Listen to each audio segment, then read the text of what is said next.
Guys ऐसे sentences आप daily life में यूज करते हो, जैसे इंजीनियर होने के बावजूद उसके पास पैसे नहीं है, टीचर होने के बावजूद वो अच्छा नहीं पढ़ाता है, अमीर होने के बावजूद उसके पास एक कार नहीं है। गाइस तो जब कभी भी आपको ऐसे बोलना हो तब आप इसे इंग्लिश में कैसे बोलोगे? तो देखते हैं सबसे पहले इसका स्ट्रक्चर। सबसे पहले यूज करना है डिस्पाइट। डिस्पाइट का मतलब कि ऐसा होने के बावजूद। इसके बाद लगाना है बीइंग प्लस ऑब्जेक्ट। गाइस आप बीइंग तब लगाओगे जब आपको स्टेट ऑफ बीइंग यूज करना हो। इसके बाद लगाना है सेंटेंस। इधर जैसा आपका सेंटेंस होगा उस टाइप से आपको बनाना है। तो ये हो गया गाइस आपका स्ट्रक्चर। समझते हैं एग्जांपल से। इंजीनियर होने के बावजूद, तो अकॉर्डिंग टू रूल गाइस सबसे पहले आपको क्या लगाना है? सबसे पहले लगाना है डिस्पाइट। तो आप लगा दो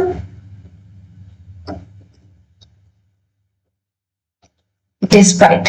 इसके बाद यूज करना है being plus object. It means state of being. आपका क्या है स्टेट ऑफ बीइंग? इंजीनियर होना। It means an engineer. इसके बाद दोस्तों आपको लगाना है सेंटेंस। सेंटेंस आपका क्या है? उसके पास पैसा नहीं है। अब उसके पास पैसा नहीं है, ये सेंटेंस आपका स्टेट ऑफ पोजीशन का, प्रेजेंट स्टेट ऑफ पोजीशन को अभी नेगेटिव। तो उसके पास पैसा नहीं है, इसका इंग्लिश बनेगा ही doesn't have money. He doesn't have money. तो आपका कंप्लीट सेंटेंस क्या बना गाइस? आपका कंप्लीट सेंटेंस हो गया despite being an engineer he doesn't have money. It means engineer होने के बावजूद उसके पास पैसे नहीं है। क्लियर? नेक्स्ट एग्जांपल है टीचर होने के बावजूद वो अच्छा नहीं पढ़ाता है। टीचर होने के बावजूद, तो अकॉर्डिंग टू रूल सबसे पहले लगाना है डिस्पाइट। तो आप लगा दो डिस्पाइट। अब टीचर होना क्या है आपका? स्टेट ऑफ बीइंग है। Despite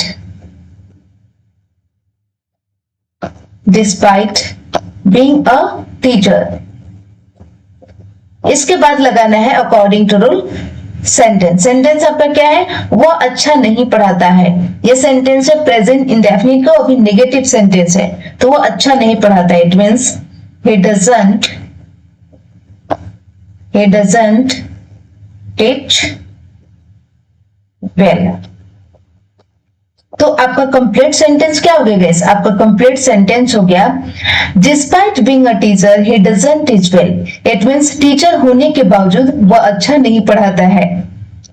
clear? नेक्स्ट एग्जांपल है अमीर होने के बावजूद उसके पास एक कार नहीं है। अमीर होने के बावजूद सबसे पहले आपको लगाना है डिस्पाइट। आप लगा दो despite being rich. Despite being rich, उसके पास एक कार नहीं है। ये आपका सेंटेंस है, उसके पास एक कार नहीं है। ये भी सेंटेंस है आपका प्रेजेंट स्टेट ऑफ पोजीशन का, नेगेटिव का। तो he doesn't have a car। तो आपका कंप्लीट सेंटेंस हो गया दोस्तों despite being rich he doesn't have a car। It means अमीर होने के बावजूद उसके पास एक कार नहीं है। ओके तो ये हो गया गाइस आपका डिस्पाइट का यूज स्टेट ऑफ बीइंग के लिए। अब हम देखेंगे इसका स्टेट ऑफ पोजीशन के लिए। जैसा सेंटेंस है पैसे होने के बावजूद वह कार नहीं खरीदा। कार होने के बावजूद वह साइकिल से स्कूल जाता है। लैपटॉप होने के बावजूद वह न्यू लैपटॉप खरीदना चाहता है। तो जब ऐसे आपको बोलना हो, स्टेट ऑफ पोजीशन में बोलना हो, तब आपको कैसे बोलना है? तो देखते हैं सबसे पहले इसका रूल। सबसे पहले गाइस आपको लगाना है despite plus having plus object. It means state of position. इसके बाद लगाना है सेंटेंस। जैसा आपका सेंटेंस होगा उस टाइप से आपको लगाना है। क्लियर? समझते हैं एग्जांपल से। पैसे होने के बावजूद वो कार नहीं खरीदा। पैसे होने के बावजूद, तो अकॉर्डिंग टू रूल गाइस सबसे पहले आपको लगाना है डिस्पाइट। तो आप लगा तो डिस्पाइट। इसके बाद लगाना है हैविंग। इसके बाद object. It means state of position. पैसे होने के बावजूद आपका पोजीशन क्या है? मनी। इसके बाद गाइस आपको लगाना है sentence according to structure. Sentence क्या है? वह कार नहीं खरीदा। अब ये सेंटेंस है दोस्तों आपका पास्ट इंडेफिनिट का नेगेटिव का, तो वह कार नहीं खरीदा, इसका इंग्लिश बनेगा he did not purchase a car। तो आपका कंप्लीट सेंटेंस हो गया दोस्तों, despite having money he did not purchase a car। It means पैसे होने के बावजूद वह कार नहीं खरीदा। क्लियर? नेक्स्ट एग्जांपल है कार होने के बावजूद वह साइकिल से स्कूल जाता है। कार होने के बावजूद, तो अकॉर्डिंग टू रूल सबसे पहले लगाना है डिस्पाइट, तो आप लगा दो डिस्पाइट।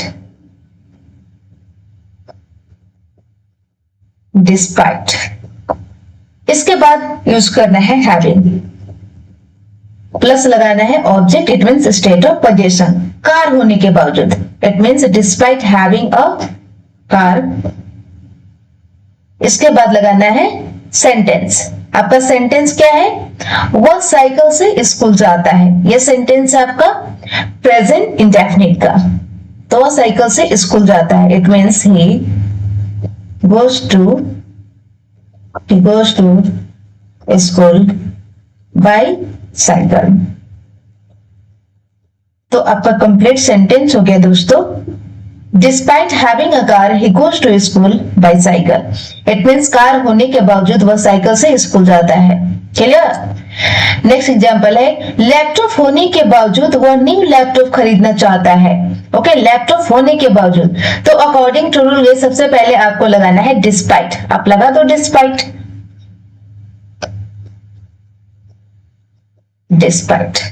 हैविंग क्या? लैपटॉप। वह न्यू लैपटॉप खरीदना चाहता है। ये आपका सेंटेंस है। ये सेंटेंस है आपका कैसा? ये सेंटेंस है प्रेजेंट इंडेफिनिट का। वह न्यू लैपटॉप खरीदना चाहता है, it means he wants to purchase a new laptop।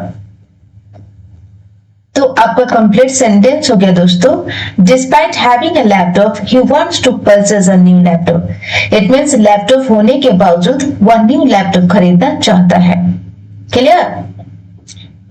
Guys, ऐसे सेंटेंसेस भी आप डेली लाइफ में यूज करते हो, जैसे एज की परवाह किए बिना आप इंग्लिश सीख सकते हो, डर की परवाह किए बिना आप उससे बात कर सकते हो, टाइम की परवाह किए बिना आप वहां जा सकते हो, पैसा की परवाह किए बिना मैं कार खरीदूंगा, मेरी परवाह किए बिना आप जा सकते हो।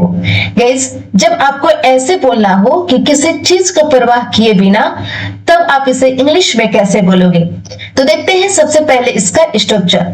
सबसे पहले गाइस आपको यूज करना है सेंटेंस। जैसा आपका सेंटेंस होगा उस टाइप के आपको बनाना है। इसके बाद यूज करना है irrespective of. Guys, irrespective of का मतलब होता है कि किसी चीज का परवाह किए बिना। इसके बाद लगाना है ऑब्जेक्ट। यदि सेंटेंस में आपका ऑब्जेक्ट है तो आप ऑब्जेक्ट लगाओगे, और यदि आपका सेंटेंस में कोई एक्शन वर्ड है तो एक्शन वर्ड के साथ आप वर्ब का कौन सा फॉर्म लगाओगे? फोर्थ फॉर्म लगाओगे। ये हो गया गाइस आपका स्ट्रक्चर। समझते हैं एग्जांपल से। एज की परवाह किए बिना आप इंग्लिश सीख सकते हो। तो अकॉर्डिंग टू रूल गाइस सबसे पहले आपको क्या लगाना है? सेंटेंस। सेंटेंस आपका क्या है? आप इंग्लिश सीख सकते हो। तो आप इंग्लिश सीख सकते हो, इसका इंग्लिश बनेगा you can learn English. You can learn English. इसके बाद यूज करना है according to rule irrespective of. आप लगा दो इररिस्पेक्टिव ऑफ। एज की परवाह किए बिना, इररिस्पेक्टिव ऑफ एज। तो आपका कंप्लीट सेंटेंस गाइस क्या हुआ? आपका कंप्लीट सेंटेंस हो गया you can learn English irrespective of age. It means age की परवाह किए बिना, उम्र की परवाह किए बिना आप इंग्लिश सीख सकते हो। क्लियर? नेक्स्ट एग्जांपल है डर की परवाह किए बिना आप उससे बात कर सकते हो। ओके, डर की परवाह किए बिना। तो अकॉर्डिंग टू रूल सबसे पहले लगाना है सेंटेंस। सेंटेंस आपका क्या है? आप उससे बात कर सकते हो। तो आप लगा दो आप उससे बात कर सकते हो। इट मीन्स you can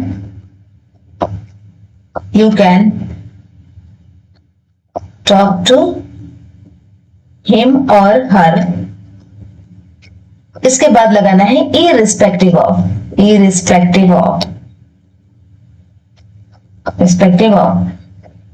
डर की परवाह किए बिना, irrespective of fear।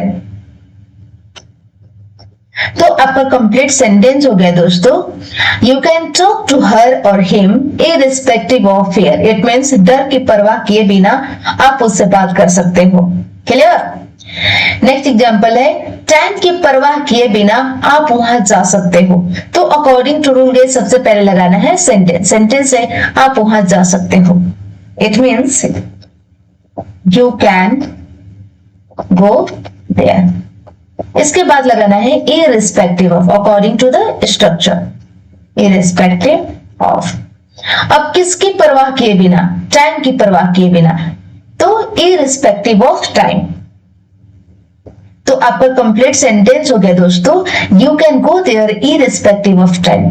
It means time की परवाह किए बिना आप वहां जा सकते हो। क्लियर? नेक्स्ट एग्जांपल है, पैसा की परवाह किए बिना मैं कार खरीदूंगा। तो अकॉर्डिंग टू रूल गाइस सबसे पहले आपको क्या लगाना है? सबसे पहले लगाना है सेंटेंस आपका क्या है? मैं कार खरीदूंगा। तो ये सेंटेंस है फ्यूचर इंडेफिनिट। तो इसका इंग्लिश बनेगा I will buy a car। इसके बाद लगाना है गाइस irrespective of। अब पैसे की परवाह किए बिना, irrespective of money। तो आपका कंप्लीट सेंटेंस क्या हो गया गाइस? आपका कंप्लीट सेंटेंस हो गया दोस्तों, I will buy a car irrespective of money। It means पैसे की परवाह किए बिना मैं कार खरीदूंगा। क्लियर? नेक्स्ट एग्जांपल है, मेरी परवाह किए बिना आप जा सकते हो। तो सबसे पहले आपको क्या लगाना है? सबसे पहले लगाना है सेंटेंस है आप जा सकते हो। इट मीन्स यू कैन गो। इसके बाद लगाना है irrespective of। अब मेरी परवाह किए बिना ना, irrespective of me। तो आपका कंप्लीट सेंटेंस क्या हो गया गाइस? आपका कंप्लीट सेंटेंस हो गया, you can go irrespective of me। It means मेरी परवाह किए बिना आप जा सकते हो। तो ये हो गया दोस्तों आपका irrespective of का यूज। तो बस गाइस आज के लिए इतना ही, मिलते हूँ नेक्स्ट वीडियो में। आई होप आपको ये वीडियो पसंद आया होगा। तो आप कमेंट सेक्शन में अपना फीडबैक जरूर दें। Thank you.